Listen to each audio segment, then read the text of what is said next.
گا کہ آج یہ پہلا نہیں، ایک پہلا کنونشن ہم نے کریکٹ کیا آج صبح، اور آج یہ دوسرا کنونشن ہے، وہ بھی بہت جاندار اور یہ بھی بہت جاندار اور شاندار ہے.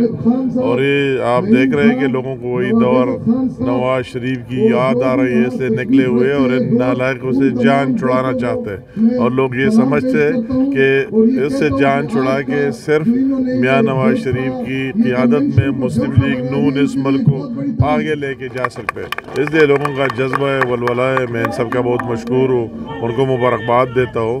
اور ان کو سب بھی پوری قوم کو احساس ہو گیا ہے جو پی ڈی ایم کا تاریخ ہے ابھی یہ سارے پاکستانیوں کا تاریخ بن گیا. سر یہ 22 نومبر کے حوالے سے پی ڈی ایم کا جلسہ ہونے جا رہا ہے.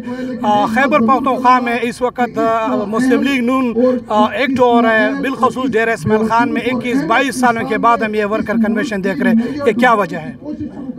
میں کہوں کہ جو 22 تاریخ کو ہے، ابھی ہمارے مولانا فضل الرحمان صاحب سے بھی ملاقات ہوئی، اس سے میٹنگ ہوئی، اس کے گھر میں بہت تفصیلی میٹنگ ہوئی. اور یہ ہماری عزم ہے، پی ڈی ایم کا جلسہ ہوگا اور تاریخی ہوگا، کے پی کے کی تاریخ میں سب سے بڑا جلسہ ہوگا انشاءاللہ تعالی. سر مولانا فضل الرحمان جو ہم دیکھ رہے ہیں اس دن ڈیرہ اسماعیل خان میں اس نے پریس کانفرنس کی ہے، کیا مریم نواز کے ساتھ اسٹیبلشمنٹ کے رابطے ہیں؟ پی ڈی ایم کے جو صدر ہے اس بارے میں کوئی آپ لوگوں نے انفارم کیے؟ نہیں ہمارا کوئی نہ کسی کے رابطے ہے، نہ میں کسی کے کوئی بات نہیں. ہمارا رابطہ صرف عوام کے ساتھ ہے، پاکستان کی 22 کروڑ عوام کے ساتھ رابطہ ہے، اور جو بھی بات ہو ان کے مشاورت سے. شکریہ سر.